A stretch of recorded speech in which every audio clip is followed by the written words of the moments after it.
definisi secara umum mengenai integrasi, merger, dan konglomerasi. Yang pertama yaitu integrasi. Integrasi merupakan penghubung atau kerjasama antara perusahaan satu dengan perusahaan lain untuk meningkatkan daya saing perusahaan tersebut.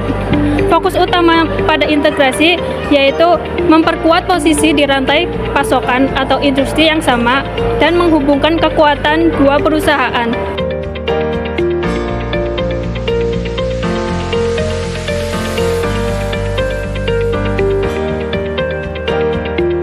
Merger adalah suatu strategi yang digunakan untuk memperluas atau meningkatkan pertumbuhan.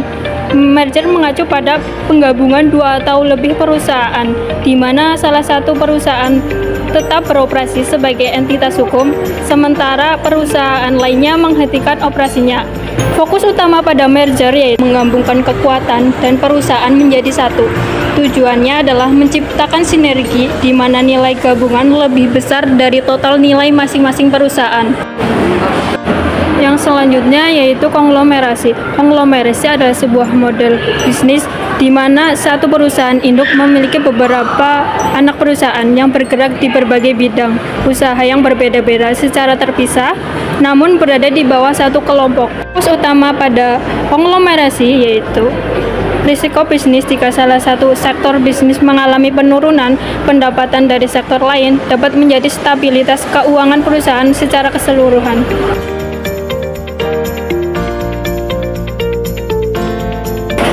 Saat ini kita sudah berada di tempat contoh integrasi yang telah dijelaskan tadi, yaitu Rita Supermall Purwokerto.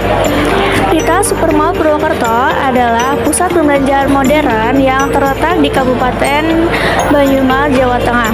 Mall ini merupakan bagian dari Rita Group, sebuah perusahaan lokal yang berawal dari bisnis retail secara kecil dan berkembang menjadi salah satu perusahaan terbesar di wilayah Banyumas sendiri.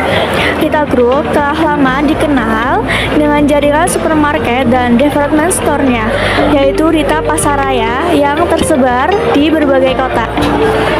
Rita Supermall adalah contoh nyata dari integrasi vertikal karena ia menguasai beberapa tahap dalam rantai pasok dan distribusi di dalam bisnisnya sendiri. Rita Group tidak hanya berperan sebagai pemilik mall, tetapi juga sebagai penyewa utama. Di dalam Rita Supermall, mereka mengoperasikan Rita Pasaraya yang menjual produk-produk retail, mulai dari kebutuhan sehari-hari, fashion, hingga peralatan rumah tangga. Dengan memiliki dan mengelola mall serta menjadi penyewa utama, Rita Group dapat menciptakan sinergi yang kuat. Mereka bisa mengoptimalkan ruang, mengontrol operasi, dan memastikan ketersediaan produk-produk mereka sendiri sehingga mengurangi ketergantungan pada pihak ketiga. Rita Supermall juga menerapkan integrasi horizontal dengan menyatukan berbagai jenis bisnis di bawah satu atap. Di dalam mall ini, berbagai bisnis yang bergerak di industri berbeda dikumpulkan untuk saling melengkapi. Contohnya ada CGV Cinemas, Gramedia, dan berbagai gerai makanan serta minuman. Tujuan dari integrasi horizontal ini adalah untuk menciptakan ekosistem bisnis yang lengkap dan menarik bagi konsumen. Pengunjung bisa berbelanja di Rita Pasaraya, menonton film, membeli buku, dan makan di satu tempat yang sama. Hal ini tidak hanya meningkatkan kenyamanan, tetapi juga memaksimalkan daya tarik mall. Secara keseluruhan, Rita Supermall Purwokerto adalah contoh model bisnis yang sukses menggabungkan kedua jenis integrasi. Integrasi vertikal yang memungkinkan Rita Group untuk mengendalikan sebagian besar operasional dan rantai pasok mereka. Sementara integrasi horizontal menciptakan pusat perbelanjaan yang beragam dan kompresif, memberikan nilai lebih bagi konsumen dan menciptakan bisnis yang kuat antar bisnis.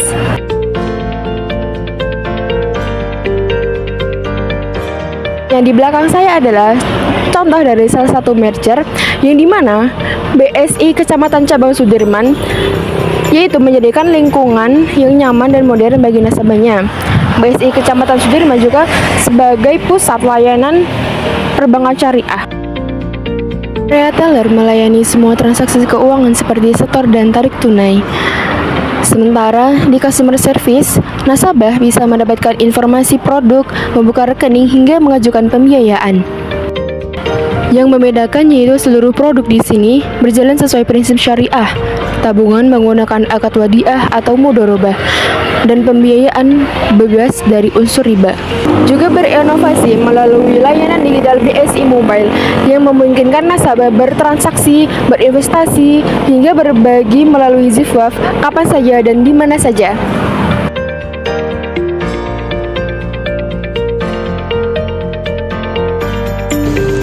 Oke, tadi sudah dijelaskan tentang contoh dari integrasi dan contoh dari merger. Selanjutnya kita akan membahas juga terkait contoh dari konglomerasi.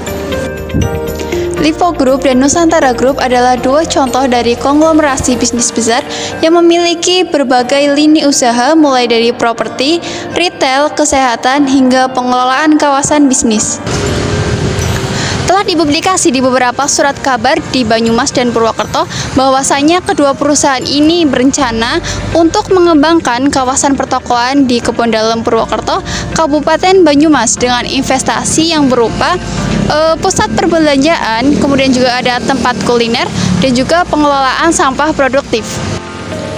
Model bisnis konglomerasi sendiri adalah strategi diversifikasi, di mana perusahaan memiliki berbagai usaha di sektor yang berbeda. Dengan cara ini, risiko bisnis bisa tersebar dan potensi keuntungan bisa dimaksimalkan. Kolaborasi Lipo dan Nusantara Group dengan pemerintah daerah menciptakan ekosistem bisnis multipihak yang saling menguntungkan dan berkelanjutan.